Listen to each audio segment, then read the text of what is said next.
మగవాడికి తప్పు చేసే అర్హత, ఆడదానికి వాటిని భరించి సరిదిద్దుకునే గుణం ఆ భగవంతుడే ఇచ్చాడు. లోకంలో నీ భర్త ఒక్కడే తప్పు చేశాడనుకుంటున్నావా? పిచ్చిదానా, 190 మంది మగాళ్ళింతి.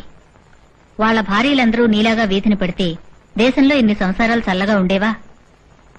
చూడమ్మా ఇందు, స్నేహమైనా దాంపత్యమైనా ఒకరినొకరు క్షమించుకోగలిగితేనే కలకాలం కళకళ్లాడుతుండేది.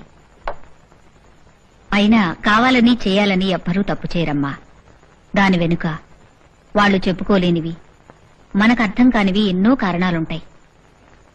పైగా ఆ తప్పు కారణమైన అమ్మాయి చనిపోయిందంటున్నావు అంటే నీ సంసారానికి అపకారం ఏం లేనట్టేగా. ఇందు, ఒక మాట అడుగుతాను చెప్పవే. ఇన్నేళ్ల మీ సంసారంలో అతను నిన్నెప్పుడైనా బాధ పెట్టాడా? ఎప్పుడైనా అన్యాయంగా ప్రవర్తించాడా?